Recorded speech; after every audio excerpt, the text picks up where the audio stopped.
నమస్కారం. ఈరోజు మనం ప్రకృతి పర్యావరణ రక్షణ గురించి, ఆ విషయంలో వర్క్ చేస్తున్న ఒక యువత గురించి మాట్లాడబోతున్నాం.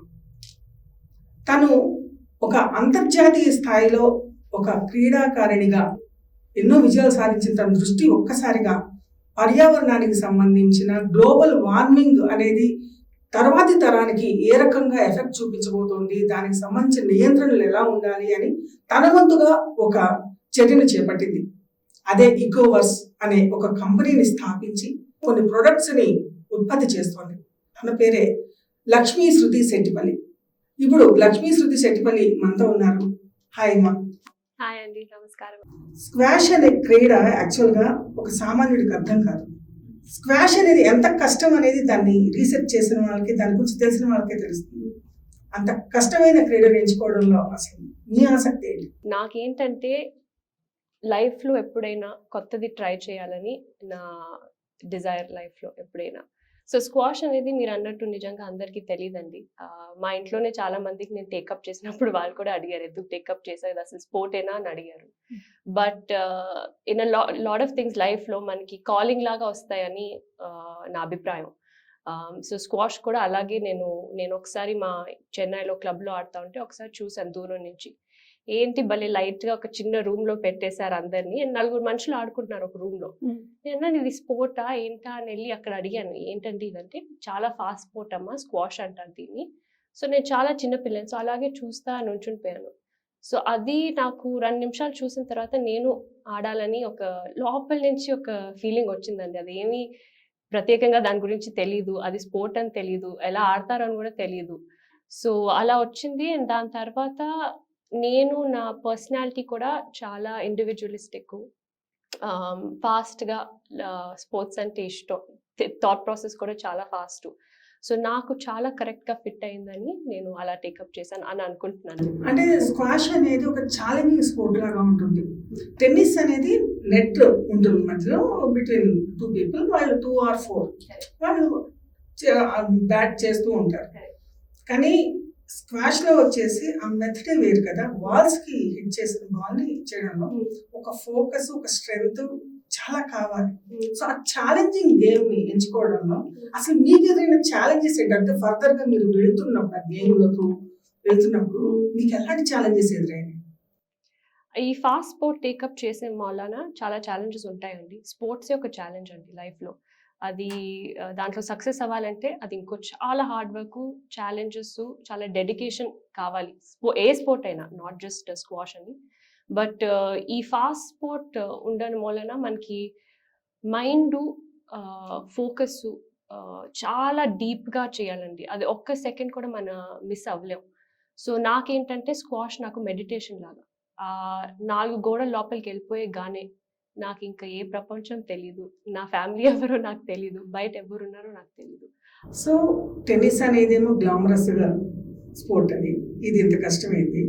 అట్ ది సేమ్ టైం లైఫ్లో మీరు ఎంచుకున్న ఒక ప్రొఫెషన్ కానివ్వండి, లేకపోతే ఎంచుకున్న బిజినెస్ కానివ్వండి, అంతే ఛాలెంజింగ్గా తీసుకున్నారు. మీరు చదివిన చదువులేమో ఇంటర్నేషనల్ స్కూల్స్లో కానివ్వండి, కాలేజెస్లో కానివ్వండి, సైకాలజీ పైన, మేనేజ్మెంట్ పైన ఇలాంటి సబ్జెక్ట్స్ని ఎంచుకుంటూ వెళ్ళారు. ఇప్పుడు మీరు చేస్తోందేమో ఇకోవర్స్ అంటూ ఒక గ్లోబల్ ఛాలెంజ్కి సంబంధించిన సబ్జెక్ట్ని సెలెక్ట్ చేసుకున్నారు. ఎలా బ్యాలెన్స్ అవుతుంది?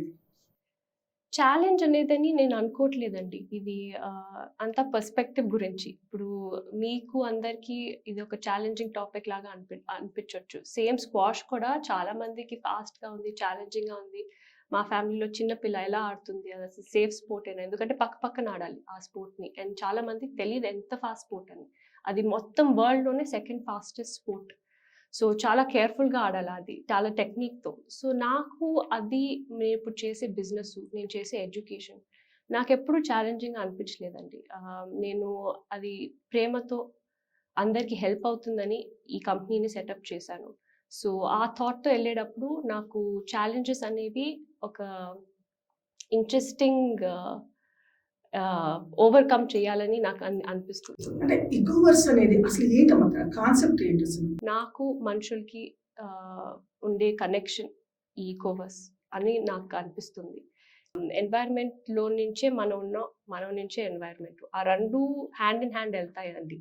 సో అందుకే I setup a company in such a way that అల్టిమేట్గా మన చుట్టూతా ఉండే వాళ్ళందరూ, మన యానిమల్స్ అవ్వచ్చు, బర్డ్స్ అవ్వచ్చు, మెరీన్ లైఫ్ అవ్వచ్చు, అందరు ఈక్వల్గా బెనిఫిట్ అవ్వాలి, ఎవరికి హామ్ జరగకూడదు. అండ్ మనం వెళ్ళే ఇప్పుడు దేశం గ్రోత్ చూస్తూ ఉంటే అందరు సస్టైనబిలిటీ గురించి మాట్లాడుతున్నారు, బికాస్ చాలా మంది లైఫ్స్ ఇంపాక్ట్ అవుతున్నాయి ఈ అన్సస్టైనబుల్ ప్రాక్టీసెస్ మూలన. మీరు 45 కంట్రీస్ దాకా తిరిగారు, ఒక 2 కంట్రీస్లో మీరు చదువుకున్నారు. ఈ ఎన్విరాన్మెంటల్ అవేర్నెస్ అనేది ఈ కంట్రీస్లో చూసారా మీరు? అంటే కంట్రీకి కంట్రీ లైఫ్ స్టైల్ మారుతుంది. అసలు ఇండియాకి సంబంధించింది అండ్ పాశ్చాత్య దేశాలకు సంబంధించిన లైఫ్ స్టైల్స్ పూర్తిగా వేరే కదా. సో మ్యాచ్ అవుతుందా? గ్రెటా థన్బర్గ్ తను ఒక స్పీచ్ ఇచ్చింది వరల్డ్ని ఉద్దేశించి. సో అలాంటి వాళ్ళు మీలాంటి యంగ్స్టర్స్ మాట్లాడుతున్నప్పుడు మాటలకి ప్రాక్టికాలిటీకి ఏదైనా పాసిబిలిటీస్ మీకు కనిపిస్తున్నాయా? మీరు అన్నట్టు చాలా మంది ఇప్పుడు వోకల్ అయ్యారు సస్టైనబిలిటీ గురించి, మన ఎన్వైరన్మెంట్ గురించి, మన ప్రకృతి గురించి. ఇంపాక్ట్ ఆల్రెడీ కనబడుతుంది. మీరు ఇండియా మొత్తం చూసినా, ఇంటర్నేషనల్గా మొత్తం చూసినా, మనం పీల్చే గాలి, మన తాగే నీళ్ళు ఇప్పుడు ముందరలాగా క్లీన్గా లేవండి. మనం తినే ఫుడ్ కూడా చాలా కరప్ట్ అయిపోతుంది ఇప్పుడు. దాని మూలన హెల్త్ ఇష్యూస్ అన్నీ వచ్చేస్తున్నాయి.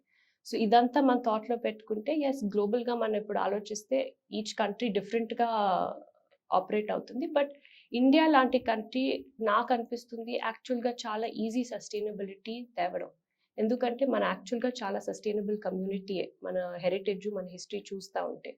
సో ఆ థాట్లో పెట్టుకుని నేను చాలా వెస్టర్న్ ప్రాక్టీసెస్, వాళ్ళది థాట్ ఫార్వర్డ్గా ఉంటుంది చాలా వేస్లో. గ్రెటా థన్బర్గ్ అన్నారు, ఆవిడ చిన్న పిల్ల అయినా ఎంత గ్లోబల్ ల్యాండ్స్కేప్ని మొత్తం అడ్రస్ చేసి, పెద్ద పెద్ద లీడర్స్ని అడ్రస్ చేసి ఈ థాట్ని ముందుకు తీసుకొచ్చింది. అది మనకి చాలా బెనిఫిట్ ఇప్పుడు బిజినెసెస్కి, లేకపోతే మిగతా అన్ని కంట్రీస్కి. వాళ్ళకి అంత తెలియకపోవచ్చు ప్రకృతి గురించి. చేయాలని ఒక ఆశ ఉంటుంది, బట్ చేయలేకపోతారు, తెలియదు ఎలా చేయాలో. నేను ట్రావెల్ చేసి చాలా మనుషుల్ని కలిసి వాళ్ళు ఎంత ప్రేమతో ఎన్వైర్న్మెంట్ని చూసుకుంటున్నారో అది చూసి దాంట్లో నుంచి ఇన్స్పైర్ అయ్యి నేను వచ్చానండి. అండ్ ఇంకోటి ఏంటంటే, నాకు నా ఉండే చుట్టూతా నాకు చాలా ప్రేమ, మనుషులైనా, యానిమల్స్ అయినా, పక్షులైనా, ఏ ఎన్వైర్న్మెంట్లో ఉండే చెట్లైనా నాకు నిజంగా చాలా ప్రేమ, వాళ్ళతో కనెక్ట్ అవుతానని నాకు ఎప్పుడు ఫీలింగ్ ఉండేది. సో దాంతో నేను ఇప్పుడు ఆలోచించి ఒక బిజినెస్ పెట్టాలంటే వాళ్ళకి ఎలా నేను హార్మ్ చేయగలుగుతానండి. అది నా పర్సనాలిటీకి, నా వాల్యూస్కి అగేన్స్ట్ వెళ్ళిపోతుంది. అప్పుడు అలా కంపెనీ రన్ చేయడం చాలా కష్టం అయిపోతుంది. డే టు డే మీరు రోజు 8 hours కంపెనీలో ఉండాలంటే ఆ కంపెనీ మీ వాల్యూస్తో అలైన్డ్గా ఉండాలి. సో అది నాకు చైల్డ్హుడ్ నుంచి చాలా రెస్పెక్ట్ నా ఎన్వైర్న్మెంట్ గురించి, మనుషుల గురించి, అండ్ చాలా ప్రేమతో ఉండాలని, మనకి ఉండే చిన్న జీవితం చాలా ప్రేమతో అందరితో ఈక్వల్గా హ్యాపీగా ఉండాలనే ఆలోచనతో ఐ థింక్ ఇది నేను చూస్ చేసుకున్నానని ఇప్పుడు అనుకుంటున్నాను. ఈ 45 కంట్రీస్లో లైఫ్ స్టైల్ అనేది కంట్రీకి కంట్రీకి మ్యాచ్ అయిందా? ఇంటర్నేషనల్గా థాట్ ప్రాసెస్ వేరేగా ఉంటుందండి. బట్ మనం అందరూ ఏం అండర్స్టాండ్ చేయాలంటే, ఇండియా 1.3 billion పాపులేషన్, వాళ్ళకి 12 million, 15 million, 30 million మ్యాక్సిమం అంతే మంది ఉంటారు. సో మీరు ఎంత డిస్పోజల్ చేసినా, ప్లాస్టిక్ పాడేసినా, సువేజ్ చేసినా, వేస్ట్ వాటర్ చేసినా అన్నీ మేనేజ్ అవ్వగలుగుతాయి. బికాస్ చిన్న పాపులేషన్, చిన్న దేశం, మనది చాలా పెద్ద దేశం. మనం ఉండే డిఫరెంట్ డైవర్సిటీ, మనకి ఉండే డిఫరెంట్ ప్రాక్టీసెస్, అవంతా కేటగరైజ్ చేసి చేయాలంటే కష్టమే. అందుకే మనం ప్రోడక్ట్స్ని ఇప్పుడు మార్చి, థాట్ ప్రాసెస్ని కూడా మార్చి, మాట్లాడే విధాలు, ఆలోచించే వేస్ మార్చి ఇప్పుడు మనం డెవలప్ అవుతున్నాం. అంటే ఆల్మోస్ట్ చాలా పెద్ద ఇండస్ట్రియలిస్ట్ హబ్కి మీలాంటి వారు ఫ్రెండ్ అవుతారా లేదా ఒక ఎనిమీ అవుతారా ఇటువంటి థాట్ ప్రాసెస్తో మీరు వస్తే? అంటే ఆల్రెడీ వాళ్ళు ఎస్టాబ్లిష్డ్ కదా, మరి దీనిని వాళ్ళు అడాప్ట్ చేసుకునే అవసరం ఉందా? మీరు ఎలా అప్రోచ్ అవుదాం అనుకుంటున్నారు వాళ్ళతో? మేము అప్రోచ్ అయ్యే పరిస్థితి రాలేదండి ఇప్పుడు వరకు. అందరు మమ్మల్ని అప్రోచ్ అవుతున్నారు. అండ్ ఇండస్ట్రియలిస్ట్ అనేది, ఇండస్ట్రియలిస్ట్, పాలిటిషియన్స్, పాలసీ మేకర్స్, వీళ్ళంతా మన ఫ్రెండ్సే. ఎందుకంటే మనం చూసే చేంజ్ ఇంపాక్ట్ కింద అవుతుంది కానీ మొదల పైనుంచే అవుతుంది. సో ఆ అండర్స్టాండింగ్ పెట్టుకునే మేము ఈ కంపెనీని స్థాపించాము. పాలసీ మేకర్స్, ఇండస్ట్రియలిస్ట్ అందరూ వచ్చి ఇప్పుడు అడుగుతున్నారు, మా దగ్గర ఇలా ఉన్నాయి, మేము ఎలా బెటర్ చేయొచ్చు. మాకు థాట్ వచ్చేసింది. ఇప్పుడు మనుషులు అడుగుతున్నారు, అందరూ, ఇండియా అయినా, యుఎస్ అయినా, యూకే అయినా, మాకు వినపడుతున్నాయి మీ చెప్పే మాటలన్నీ, సొసైటీ చెప్పే మాటలు, యూత్ చెప్పే మాటలు, పబ్లిక్గా చెప్పే మాటలు మాకు వినపడాయి. ఇప్పుడు మేము ఎలా మా ప్రోడక్ట్స్ వెళ్ళాలి ఇప్పుడు, కానీ మేము ఎలా బెటర్ చేసుకోగలుగుతున్నాం అని ఆల్రెడీ ఆలోచన వచ్చేసిందండి. ఓకే, మిమ్మల్ని ఒక పక్కా ఇండస్ట్రియలిస్ట్గానే చూడాలా, ఒక యాక్టివిస్ట్గా కూడా చూడొచ్చు?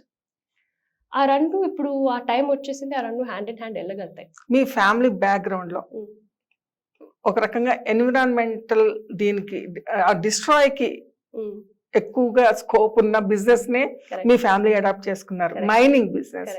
సో దీన్ని ఎలా జస్టిఫై చేస్తారు మీ మాటల్లో కానీ? అంటే మీ ఫ్యామిలీలో ఎలాంటి డిస్కషన్ జరుగుతుంది ఈ విషయం పైన? అంటే మనం మైనింగ్ లో నుంచే ₹1 సంపాదించాం కదా, సో డిస్ట్రాయ్ అయింది మన వల్ల, అంటే మోరల్ రెస్పాన్సిబిలిటీ మనదని ఎలా డిస్కస్ చేస్తారు మీ ఫ్యామిలీలో? ఐ థింక్ మేము 3rd జనరేషన్ మైనింగ్ బ్యాక్గ్రౌండ్ అండి. సో నేను ఇప్పుడు ఆల్మోస్ట్ 4th జనరేషన్ డైవర్సిఫికేషన్ చేస్తున్నాను బిజినెస్లో. మైనింగ్ లేకపోతే ఈరోజు మీరు కూర్చునే కుర్చీ, మీరు నడిపే వెహికల్స్, మీరు ఏదైనా ఒక లైట్ స్విచ్ కూడా పనిచేయదు మైనింగ్ లేకపోతే. ప్రతి దాంట్లో ఒక మినరల్ ఉంటుంది, అది ఎర్త్ నుంచే వచ్చింది. అది మనం ఎక్కువ వాడేసాము, ఎక్కువ డిస్ట్రాయ్ చేసేసాం అనేది that is a issue. But mining అనేది లేకపోతే మన ఈరోజు ఇండస్ట్రియలైజేషనే ఉండేది కాదు. ఈరోజు మనం ఇలా కూర్చుని మాట్లాడే వాళ్ళం కాదు, ఒక లైట్, ఒక కెమెరా ఏమీ ఉండేది కాదు. సో మైనింగ్ని ఎంత రెస్పాన్సిబుల్గా చేయగలుగుతాం అనేది ఇప్పుడు హ్యాస్ కమ్ ఫార్వర్డ్. నా రెస్పాన్సిబిలిటీ నెక్స్ట్ జనరేషన్ వచ్చిందంటే is to keep the earth in a better place then when I arrived. So మన ఎర్త్ని ఎప్పుడు వచ్చామో దానికంటే ఇంకా బ్యూటిఫుల్గా, ఇంకా బెటర్గా ఎలా వదలాలో అనేది నా థాట్. దాని మూలాన I came in to sustainability అండి. అండ్ ఇప్పుడు మా ఫ్యామిలీ కూడా చాలా సస్టైనబుల్ మైనింగ్ ప్రాక్టీసెస్కి టువర్డ్స్ మూవ్ అవుతున్నాం. గవర్నమెంట్ రెగ్యులేషన్స్ వచ్చేసినాయి, అవేర్నెస్ వచ్చింది. సో ఇదంతా చూస్తే యాక్చువల్గా మన సస్టైనబిలిటీ కోసం మైనింగ్ కూడా హెల్ప్ చేస్తుంది చాలా విధాలుగా. ఎందుకంటే మనం చేసే డిస్ట్రక్షన్ తెలియకుండా చాలాసార్లు చేసేస్తాం. అదే ప్రాబ్లం ఈరోజు కూడా. మైనింగ్ అనే కాదు, ఇప్పుడు మీరు కూడా ఒక ప్లాస్టిక్ వాడి పాడేస్తారు, ఎందుకు మీకు తెలియదు, మీకు వేరే విధం తెలియదు. ఇది ఉంది, ఇది ఇచ్చారు, మేము ఇలా వాడి మేము ఇలా బిజినెస్ చేస్తున్నాం. That's the same with mining అండి. ఇప్పుడు చాలా సస్టైనబుల్ ప్రాక్టీసెస్ వచ్చేసినాయి మైనింగ్లో కూడా. లండన్లో కూడా we're working with companies to be able to do sustainable mining. So మనం ఇప్పుడు యాక్టివిజంకి ఇండస్ట్రియలిజంకి ఒక మధ్యలో ఒక దారి పట్టుకుని వెళ్తున్నాం. విచ్ ఇస్ యాక్టివిజం మనకి థాట్ ప్రాసెస్ ఇస్తుంది, ఎలా మార్చాలి, ఏ రకంగా మార్చాలి, ఎందుకు మార్చాలి. ఇండస్ట్రియలిజం మనకు ఒక దారి ఇస్తుంది. సో ఆ రెండు కలిపితేనే సస్టైనబిలిటీ వస్తుంది. ఇండియన్ సైకాలజీ ఒక రకంగా మీరు వచ్చే దారిలోనే మీరు గమనిస్తే ప్లాస్టిక్ అనేది వెరీ రెగ్యులర్ అయిపోయింది కదా. ఈవెన్ దో చెత్తని ఎత్తేయడానికి కూడా ప్లాస్టిక్ అనేది మస్ట్ అండ్ షుడ్ అయిపోయింది. అది ఎన్ని మైక్రాన్లు ఇవన్నీ కూడా ఎంత అవేర్నెస్ చేసినా కూడా దానివల్ల ఉపయోగం కనిపించట్లేదు. ఎందుకంటే మీలాంటి ఇండస్ట్రియలిస్టులే వాటిని మార్కెట్లోకి చొప్పించుకుంటూ వస్తున్నారు. ఓకే, ఆ వచ్చిన దాంతో పాటుగా సిస్టమ్ అనేది ఒక బ్యాడ్ కండిషన్లో ఉంది. వీటిని రిఫైన్ చేయటము, క్లీన్ చేయటము, లేదా దానికి సంబంధించిన సిస్టమే బ్యాడ్ కండిషన్లో ఉంది.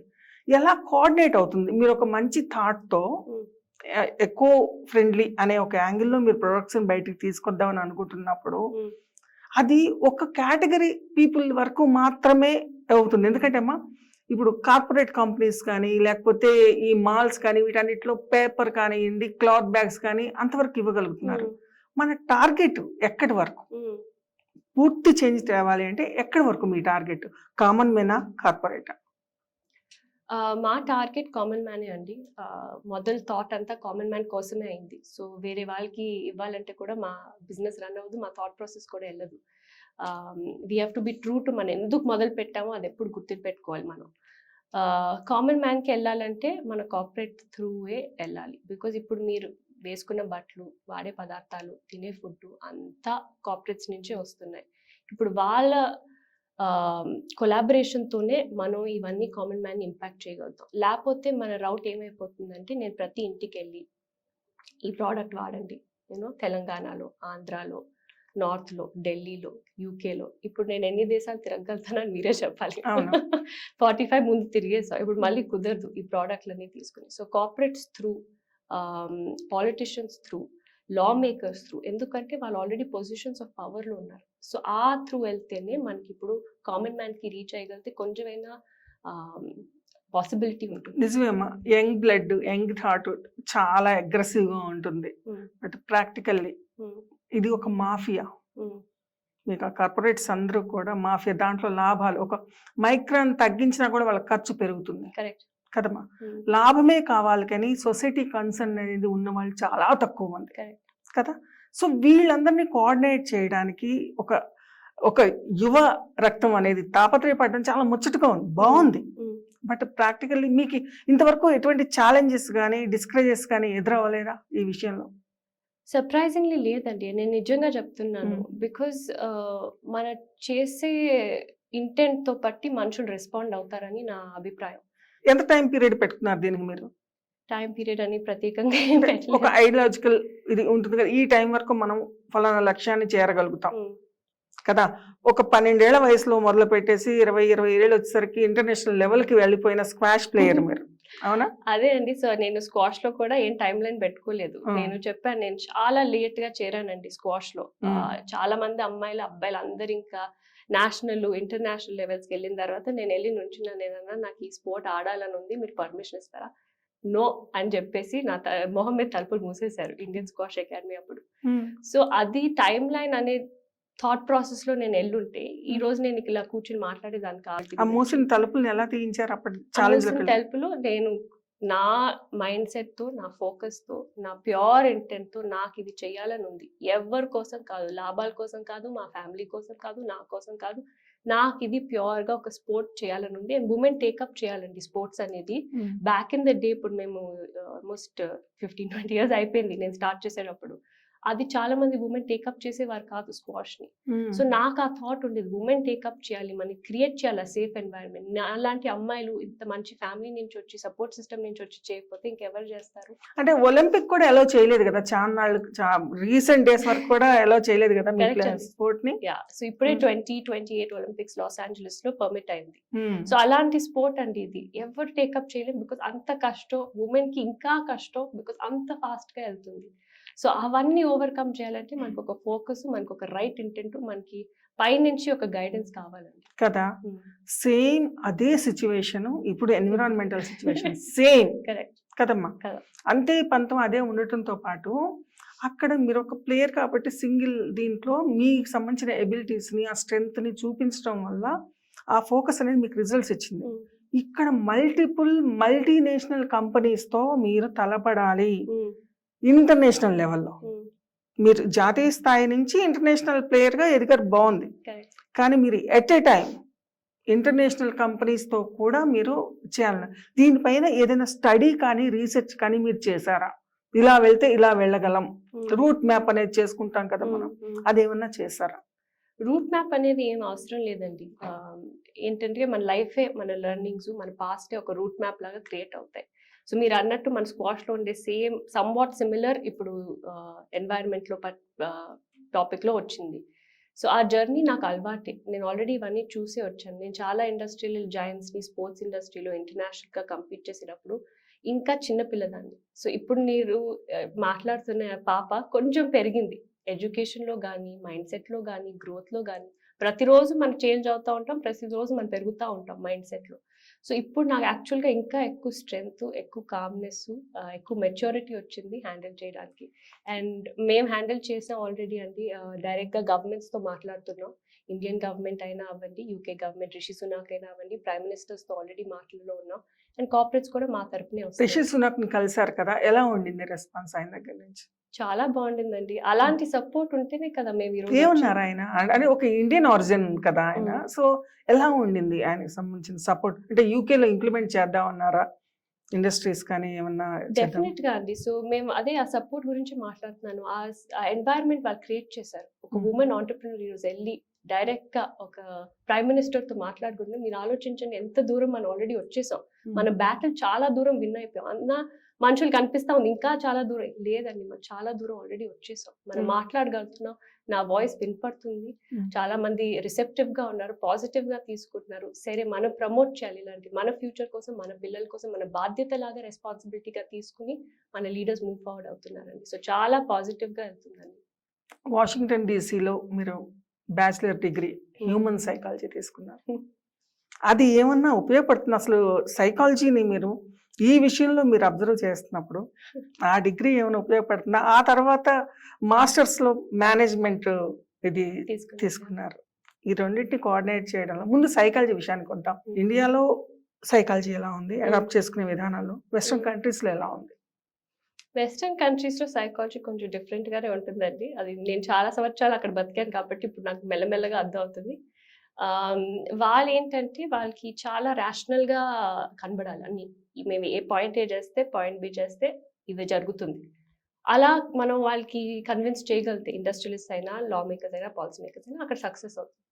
మన కంట్రీలో ఏంటంటే ఎమోషన్తో వెళ్తాం. చాలా మంది ఎమోషన్తో మూవ్ అవుతారు, అక్కడ చాలా ర్యాషనల్గా మూవ్ అవుతారు. సో అది డిఫరెన్స్ మనం అర్థం చేసుకోవాలి. తప్పేం లేదు రెండిట్లో, బట్ ఆ రెండింటిని అర్థం చేసుకుని మన ఇంటర్నేషనల్ బిజినెస్ పెట్టాలంటే understanding both of them equally and అలా రన్ చేయడం చాలా ఇంపార్టెంట్ అండి. రన్ చేయడం చాలా ఇంపార్టెంట్, కానీ లైఫ్ స్టైల్ కూడా ముఖ్యం. Mm. ఈ లైఫ్ స్టైల్లో Mm. ఇది ఇంప్లిమెంట్ చేయడం సాధ్యమనే మీరు అనుకుంటున్నారా? Mm. అంటే తినే బియ్యంలో కూడా ప్లాస్టిక్ కలుస్తున్న మాఫియా ఉన్న దేశం అమ్మా ఇది Correct. కదా.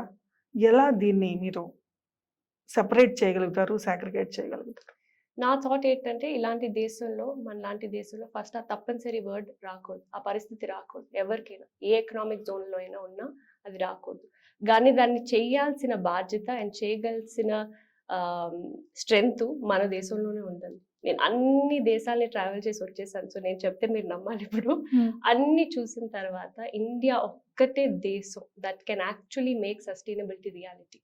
బికాజ్ మనకి ఆ లెవెల్ ఆఫ్ కమర్షియలైజేషన్ పాసిబిలిటీస్ ఉన్నాయి, మనకి ఆ మ్యాన్ పవర్ ఉంది.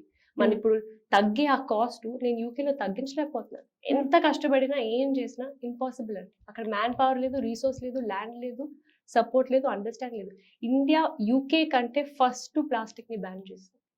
సో ఆ థాట్ ప్రాసెస్ ఆల్రెడీ ఇండియాలోకి వచ్చేసింది. చాలా టెంపుల్స్లో చూస్తున్నారు, రిలీజియస్ ప్లేసెస్లో ఇంకా ప్లాస్టిక్ దొరకదు. మీకు తిరుమలలో దొరకదు. ఇంకా మీరు తీసుకెళ్ళినా వద్దని ఇచ్చేస్తారు. లేదమ్మా, కింద కొండ కిందే బాటిల్ ని ఆపేస్తున్నారు.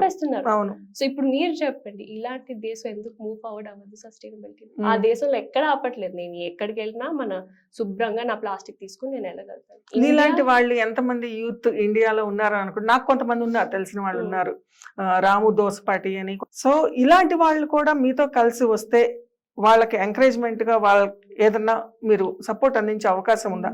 బేసికల్లీ వాళ్ళు ఎంప్లాయీస్, అంటే ఐటీ ఎంప్లాయీసే, కానీ ప్యాషన్తో చేస్తున్నారు. మీ నుంచి ఇటువంటి వాళ్ళు ఏదైనా గ్రూప్ ముందుకు వచ్చి మేము ఎన్విరాన్మెంట్ కోసం చేస్తున్నామనంటే మీ ప్రొడక్ట్స్ వాళ్ళ ద్వారా ఏమన్నా చేసే అవకాశం ఉంటుందా?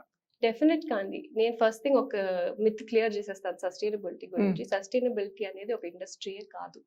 అది మనం కాంపిటీషన్ లో, ఇప్పుడు మీరు ఒక కంపెనీ పెట్టా, నేను దానికి సేమ్ కంపెనీ పెట్టినా, మన యాక్చువల్ గా చూస్తే కాంపిటీషన్ కాదు. బికాస్ మనం ఇద్దరు చేసే గుడ్ డే సొసైటీకి రీచ్ అవుతుంది.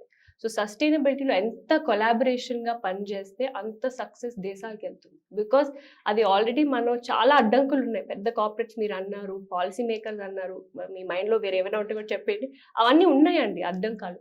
బట్ అందుకే మన ఎంతమంది కంపెనీస్, ఎంత యంగ్ పీపుల్, ఎంత యూత్, ఎన్ని కొత్త కంపెనీలు వచ్చినా ఏం అభ్యంతరం లేదు. బికాస్ అదే అల్టిమేట్ గా మన కామన్ మ్యాన్ కి రీచ్ అవుతుంది. ఎందుకంటే 1.3 బిలియన్ పీపుల్ ని రీచ్ అవ్వాలంటే నా ఒక్క కంపెనీ సరిపోదండి, చాలా కంపెనీస్ కావాలి. మన ఇండియాలో అందులోనూ మనకి ట్రెడిషనల్ మ్యారేజెస్లో అసలు మామూలుగా ఉండదు ప్లాస్టిక్ వాడకం. బట్ మేము చూసామండి చాలా చేంజెస్ పెళ్లిలో కూడా. నో ప్లాస్టిక్ వెడ్డింగ్స్ అని జరుగుతున్నాయి ఇప్పుడు. ఎందుకు వేస్ట్ చేయాలి, ఎందుకు అన్ని డిస్పోజబుల్గా వాడాలి, అన్ని కప్పులు ఎందుకు, అన్ని వాటర్ బాటిల్స్ ఎందుకు అని ఆ థాట్ వచ్చిందండి. సో చాలా మంది, నేను మొన్నే ఒక ఆర్టికల్ షేర్ చేశాను, ఒక బెంగళూరులో నో ప్లాస్టిక్ వెడ్డింగ్ అని జరిగింది. సో అలాంటివి చూస్తే ఒక చిన్న, వాళ్ళు గ్రాండ్గా చేయకపోయినా చాలా కాన్షియస్గా, ప్రేమతో, ఎన్వైర్న్మెంట్ కోసం, వాళ్ళ ఫ్యామిలీ కోసం, వాళ్ళు వచ్చే గెస్ట్ కోసం అన్ని ప్లాస్టిక్ ఫ్రీగా చేశారు. అండ్ దట్స్ వేర్ మా ప్రోడక్ట్స్ కూడా ఇప్పుడు ఇన్వాల్వ్ అవుతున్నాయి కదా. బికాస్ తయారు చేసేవన్నీ చూడడానికి, ముట్టుకోవడానికి, పట్టుకోవడానికి అన్ని ప్లాస్టిక్ లాగే ఉంటాయి, బట్ అవి న్యాచురల్ రిసోర్స్తో తయారు చేసినాయి. సో అదే మా థాట్ ప్రాసెస్ కూడా. ఇప్పుడు మీరు ఫుల్గా మానేయాల్సిన, ఇంకా మనకి అంత డెవలప్మెంట్ రాలేదు మీరు చెప్పినట్టు, చాలా కంట్రీలో, వెస్ట్లో కూడా ఇంకా రాలేదు. సో అది మనం ఎలా బెటర్ చేయగలుగుతాం, మన వేస్ట్ రిసోర్స్ని ఎలా రీయూజ్ చేయగలుగుతాం అనేది మా ప్రోడక్ట్స్ కూడా చాలా ఇప్పుడు సొసైటీలోకి వెళ్తున్నాయి. అంటే మీరు నార్త్ వైపుని చూస్తే అమ్మా, మట్కా అంటే మట్టి గ్లాసులు, మట్టి కుండలు, చాయ్ కోసం వాడడం కానీ అంతా కనిపిస్తుంది. ఇటువంటి సంప్రదాయం కానీ, ఇటువంటి అలవాట్లు కానీ మీరు ఎంతవరకు ఏ రేషియో వరకు చూసారు? అంటే ఆ మట్టి కుండలతో తయారు చేయటం కూడా ఏమైనా ఎన్విరాన్మెంట్‌కి ఏమన్నా ప్రాబ్లమ్ అవుతుందా? ప్రతీదీ ఇప్పుడు మనం బతకాలంటే అన్ని ఎన్వైరన్మెంట్ కి ప్రాబ్లమే అండి. Hmm. హ్యూమన్ లైఫే ఒక ఎన్వైరన్మెంట్ కి పెద్ద ప్రాబ్లం. నేను మన సద్గురుతో మాట్లాడుతున్నాను. బిగ్గెస్ట్ ఇష్యూ మనమే. ఇంకా మనకన్నా ప్లాస్టిక్ అంతా సెకండరీ. మనం తయారు చేసింది, మనమే ప్రాపగేట్ చేసింది, మనమే లాభాల కోసం చేస్తున్నాం. ఇవంతా హ్యూమన్ సైకాలజీ అంటున్నారు. అన్ని థాట్ లో నుంచే కదా మొదలైంది. ఇప్పుడు పక్షులు, మిగతా యానిమల్స్ ఏం డిస్టర్బ్ చేయట్లేదు. వాళ్ళ లైఫ్ చూసుకుంటారు, సస్టైనబుల్ గా బతుకుతున్నారు. మన నీడు, మన కన్వీనియన్స్ కోసం మనం ఎంత దూరం వెళ్తాం అనేది ఇప్పుడు మనం కరెక్ట్ గా డిస్కస్ చేసే టాపిక్. మీరు సద్గురు విషయం తీసుకొచ్చారు కాబట్టి మీ జీవితంలో మీకు ఆయనతో అనుబంధం బాగా పెరిగినట్టుగా ఉంది. ఆయన సేవ్ సాయిల్ అని చెప్పని ఈ మధ్యలో ఒక కరెక్ట్. ఇది తీసుకున్నారు, నినాదం తీసుకున్నారు. సో ఆయన ఇన్ఫ్లుయెన్స్ ఎంత ఉంది మీ పైన? సో మేము లండన్లో ఒక ప్రత్యేకంగా సస్టైనబిలిటీ గురించి సేవ్ సాయిల్ లండన్ అని ఒక పెద్ద క్యాంపెయిన్ చేసామండి. అవి కూడా అవేర్నెస్ గురించే. ఆయన థాట్ కూడా ఇదే, మనం ఎంత అవేర్నెస్లో మూవ్ అయితే మన హ్యాబిట్స్ని మార్చుకుంటాం. మన హ్యాబిట్స్ని మార్చుకుంటే మీరు కొనేయడం మానేస్తే ఇంకా వాళ్ళు ఇండస్ట్రియలిస్ట్ ఇంకా మానేయాల్సిందే ప్రొడక్షన్. సో ఆ థాట్ ప్రాసెస్లో అవేర్నెస్లో మొదలైంది. అండ్ ఆయన అండర్స్టాండింగ్ అనేది చాలా కాన్షియస్ లెవెల్లో ఉంటుందండి. And that's the same thing we're also trying to do కంపెనీలో కూడా. చిన్నవి అన్ని మాట్లాడకుండా policy makers, industrialist, law makers మీరు అర్థం చేసుకోండి, మీరు చేంజ్ తీసుకురండి, అండ్ ఆటోమేటిక్గా మేము కామన్ మ్యాన్కి ఈవెన్చువల్గా తీసుకెళ్ళగలుగుతామని ఆలోచనతో ఆయన కూడా పనిచేస్తున్నారండి. ఓకే. జీవన శైలిలో ఒక్కొక్కళ్ళు ఒక అడాప్టబిలిటీ ఉంటుంది. అంటే ఫుడ్ విషయంలో వెజిటేరియన్స్ ఉంటారు, నాన్ వెజిటేరియన్స్ ఉంటారు. ఇప్పుడు ఎక్కువ శాతం గ్రూప్ రైజ్ అవుతుంది ఏంటి అని అంటే వీగన్స్. వీరు మాత్రమే నేచర్కి ఫ్రెండ్లీగా ఉన్న వాళ్ళము, అంటే వీగన్ అయితే నేచర్ ఫ్రెండ్లీ ఉండగలుగుతాము అనే ఒక అనౌన్స్మెంట్స్, స్లోగన్స్ వస్తున్నాయి.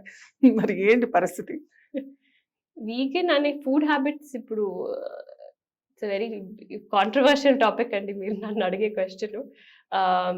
బట్ ఫుడ్ హ్యాబిట్స్ అనేది ఈజ్ అ కాంట్రిబ్యూటర్. రీసెర్చ్ పరంగా మీరు చూస్తే consuming meet is the largest contributor to CO2 apart from transportation across the globe అండి.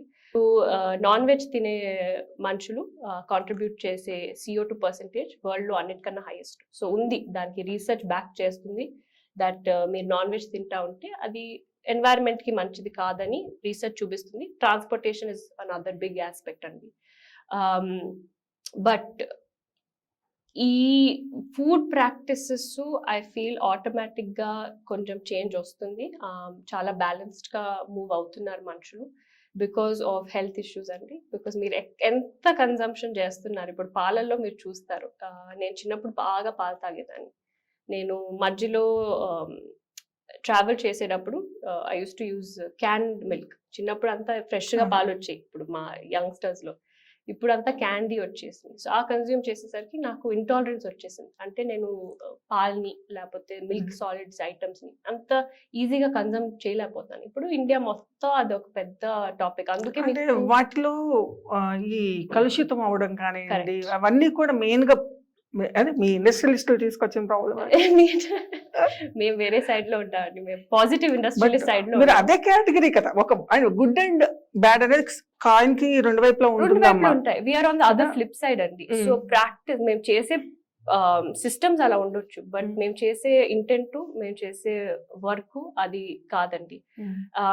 అండ్ అదే నేను అంటున్నాను, ఇప్పుడు మీరు ఏదైనా అంత కాంట్రిబ్యూట్ చేసి industrialise too much of anything is not good అని అంటారు కదండి. సో అది కూడా సేమే.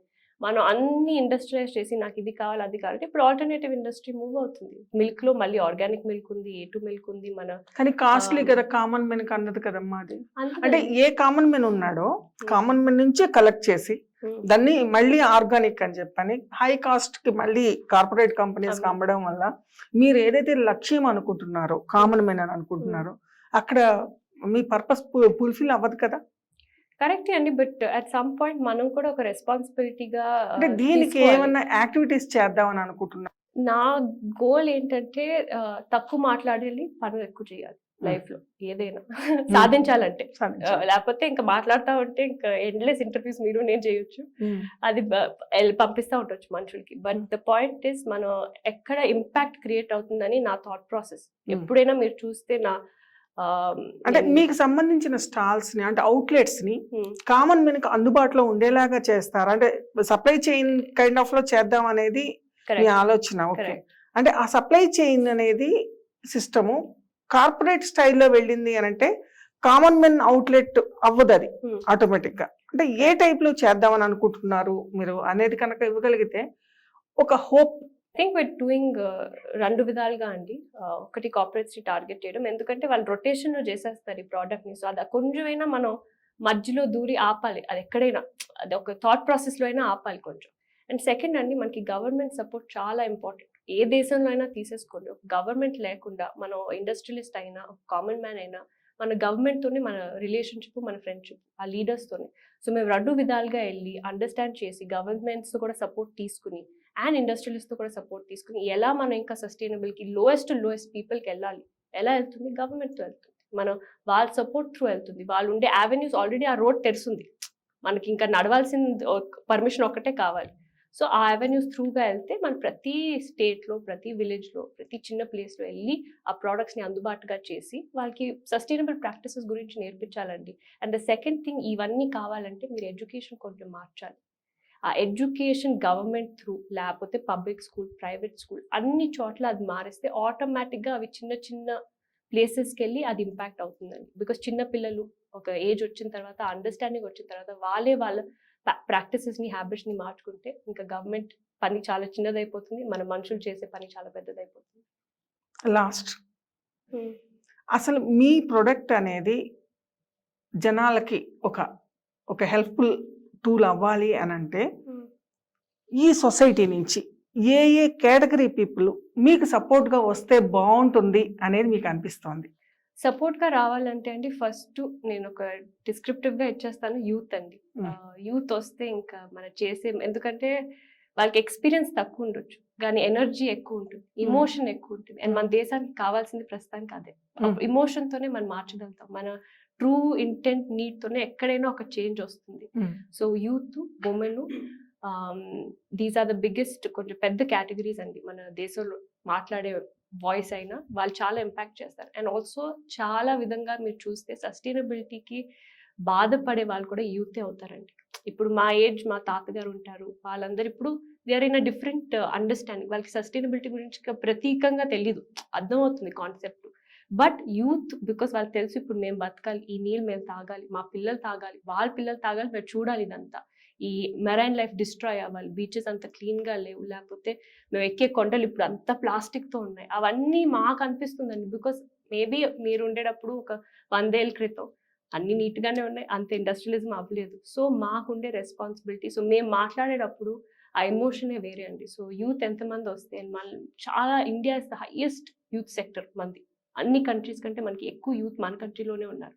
సో వాళ్ళు ఎంత మాట్లాడితే అంత డెవలప్మెంట్, అంత చేంజ్ గవర్నమెంట్స్లో కూడా వస్తాయని నా అభిప్రాయం. ఒక పెద్ద లక్ష్యంతో మీరు యువతకు ప్రతినిధిగా ముందుకు వస్తున్నారు. మాకు సర్వీస్ ఓరియంటెడ్ అని కాకుండా ఒక ప్రొడక్టివ్ స్టెప్ తీసుకుని ముందుకు వస్తున్నారు. అది వ్యాపార ధోరణి అయినా కూడా జనాలకు ఉపయోగపడే విధంగా వస్తున్నారు. All the best. విన్నారు కదండి, మీ తరఫున యువత, మీ తరఫున మీ ప్రతినిధిగా ఒక యువతి ఛాలెంజింగ్గా ఒక టాస్క్ని తీసుకుని మీ ముందుకు వస్తోంది.